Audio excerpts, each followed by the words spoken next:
दुलाराय बाथौ गौथुमनि गाहाय नेहाथारि गणेश दैमारि बिथां सारा सोरखौ साबायखर बावखो नोंथांमोना भिडिअखौ लास्ट जोबजासिम नायजोब अब्लासो मोजाङै फुल बुजिनो मोनगोन। बेनि थाखाय नोंथांमोना भिडिअखौ जोबजासिम नायजोब। गासैनिसिमबो फिन गोजोन बेलासिनि गाहाम हामलायनाय अननाय मोजां मोननाय आरो सिबिनाय खुलुमनायखौ बावहरग्रोबाय। बे गोदान मोनसे आपडेटखौ लानानै फैदों नोंथांमोननि गेजेराव। नोंथांमोना जायफ्रा चेनेलाव गोदान साबस्क्राइब खालामनानै लानो थाखाय गुरै खावलायबाय। जोबजासिम नाय आरो जोबजासिम नायखांनायनि उनावसो कमेन्टखौ होनो हागोन। अके। खुलुमबाय बर'नि निउस पर्टेल नायगिरि बयनिसिमबो दुलाराय बाथौ गौथुमनि जानानै गिबियावनो बर' थुनलाइ आफादनि 73थि जोनोम साननि बयनिसिमबो हामलायनाय बावहरग्रोदों आरो बेजोंनो लोगोसे फैबाय थानाय गोथार बाथौ साननि खालारखौ लानानै बर' थुनलाइ आफाद आरो दुलाराय बाथौ गौथुम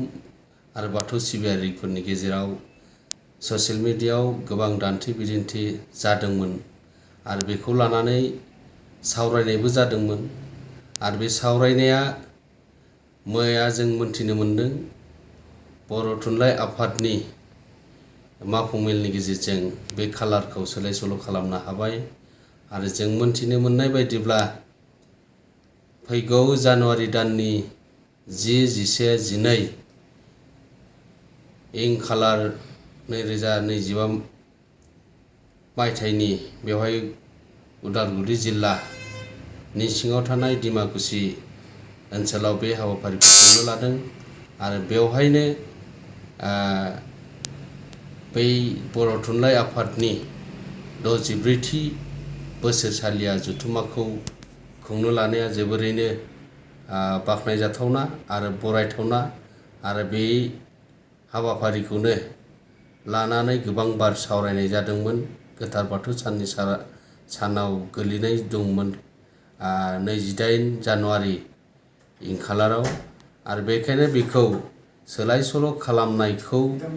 नोजोर होनानै दिनै सावरायनायनि गेजेरजों जे खालारखौ जे दावखोनानै लानो हाबाय बेनि थाखाय गमामायैनो जोंनि बर' माहारिनि थाखाय बाथौ सिबियारिफोरनि थाखाय गमामायैनो बरायजाथावना आरो बेखौ थुनलाइ आफादा मोजां मोनसे डिसिजनजों बे फैनो हादों आरो दिनै बर' रायजो राजाफोरनि गेजेराव बाथौ सिबियारिफोरनि गेजेराव जोङो बरायजाथावना। बेनिखायनो दुलाराय बाथौ गौथुमनि जानानै बयनिसिमबो बर' थुनलाइ आफादनि बिबानगिरिफोरजों लोगोसे जिल्ला आफाद बियाब आफाद थुनलाइ सिबियारि बाथौ सिबियारि बयनिसिमबो बै गोथार बाथौ सानखौ गाजा गोमजायै खुंफुंनो हानायनि मोनसे राहा जादों आरो बेजोंनो लोगोसे फैबाय थानाय 64थि बोसोरसालिया बर' थुनलाइ आफादनि जा जथुम्माखौ गाजा गोमजायै खुंनो लादों बेयो गासैखौबो जोंनि जिल्ला आफाद बियाब आफाद गामि आफाद लैहोर लैहोर फैनानै गाजा गोमजायै जिबायदि बर' थुनलाइ आफादा रावखान्थि थुनलाइ जौगानाय बर' समाजनि जायखिजाया खामानिफोरखौ गोजौ थाखोआव लाबोनो हानाय बिथांमोननिसिम आरो बे हाबाफारिखौ जाफुंसार होनो थाखाय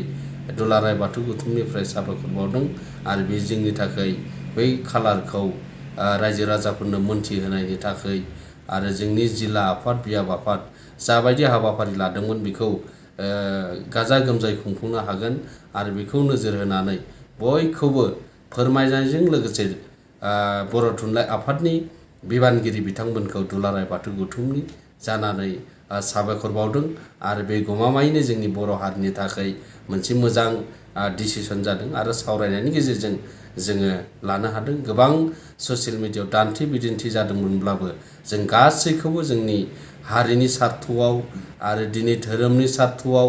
माहारि दानायनि सार्थआव दिनै जों बयबो खौसे जानानै खामानि मावलांनांगोन आरो दिनै बयखौबो जिल्ला आफाद आरो बियाब आफादफोरखौ जोंनि थुनलाइ आफादाव लैहोर लैहोर फैनानै बाहागो लाफैनो थाखाय दुलाराय बाथौ गौथुमनि जानानै खावलायहरदों आरो बे खोनाखौनो फोसावनानै दुलाराय बाथौ गौथुमनि जानानै खुलुमनाय